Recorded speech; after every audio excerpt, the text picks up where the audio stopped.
السلام علیکم ورحمۃ اللہ وبرکاتہ۔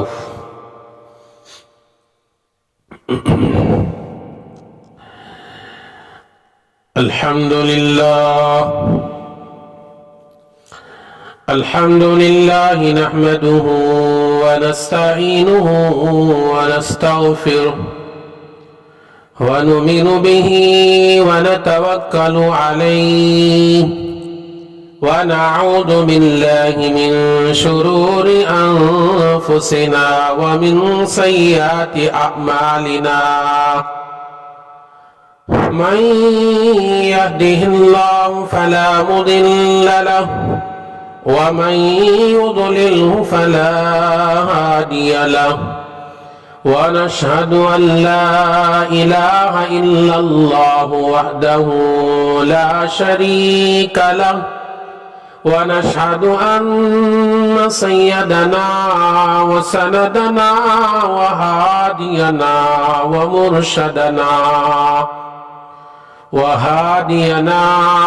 ومرشدنا ومولانا محمدا عبده ورسوله وبارك وسلم تسليما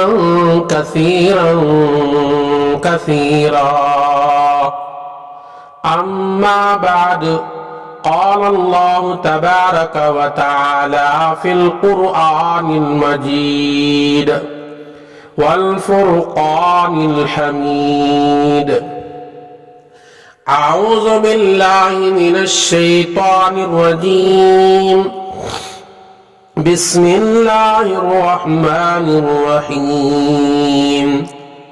للرجال نصيب مما ترك الوالدان والأقربون وللنساء نصيب مما ترك الوالدان والأقربون مما قل منه أو كثر نصيبا مفروضا. وقال النبي صلى الله عليه وسلم: يا أبا هريرة، تعلموا الفرائض وعلموه فإنه نصف العلم وإنه ينسى وهو أول ما ينزع من أمتي، أو كما قال عليه الصلاة والسلام. صدق الله مولانا العظيم وصدق رسوله النبي الكريم. نحن على ذلك من الشاهدين والشاكرين، والحمد لله رب العالمين. اللهم صل على سيدنا محمد في أول كلامنا، اللهم صل على سيدنا محمد في أوسط كلامنا، اللهم صل على سيدنا محمد في آخر كلامنا.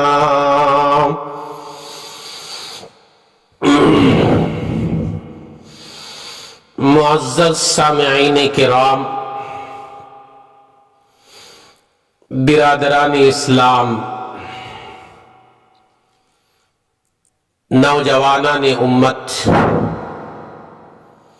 بزرگوں اور دوستوں، اللہ جل جلالہ و عم نوالہ کا بڑا احسان ہے.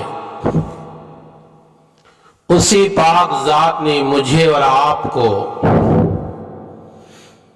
بہت جلد اس کے گھر کی حاضری کی توفیق دیا.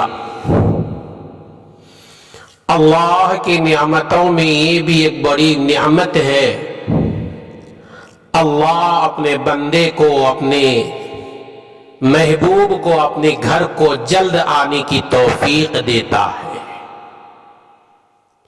اللہ رب العالمین سے دعا گو ہوں، اللہ ہماری جلد حاضر ہونے کو بے انتہا قبول فرمائے، اور اسی کو ذریعہ بنا کر ہماری پریشانیاں، ہماری مصیبتیں، ہمارے مسائل کو اللہ حل فرما دے.